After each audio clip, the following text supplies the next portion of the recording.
Hi అండి, welcome back. ఈరోజు నేను దోశ చేశానండి, పెసర్లతో దోశ. అది చాలా బాగుంటుంది. దానికోసం ఫస్ట్ ఒక కప్పు మినపప్పు తీసుకోవాలి.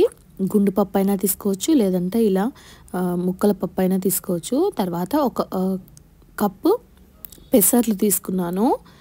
తర్వాత దీంతో పాటు 1.5 కప్పుల బియ్యం, నేను దొడ్డ బియ్యం వేసానండి.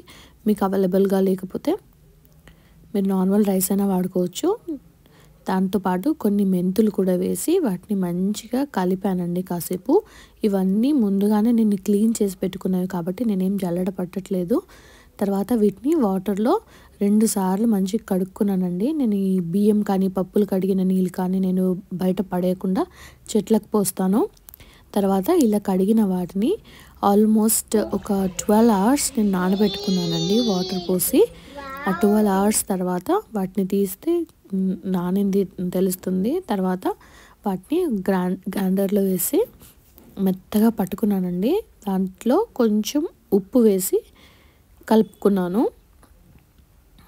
దోశ పిండి కన్సిస్టెన్సీలో వస్తుంది అండ్ చాలా టేస్టీగా కూడా ఉంటుంది. ప్రోటీన్ మన బాడీకి చాలా అవసరము.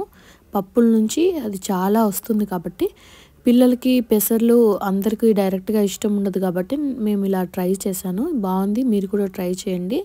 తర్వాత దోశ ప్యాన్లో దోశలాగా పెట్టేసుకొని వేసుకున్నాను. చాలా క్రిస్పీగా వచ్చాయి, టేస్టీగా కూడా ఉన్నాయి. పిల్లలకు కూడా చాలా నచ్చాయి.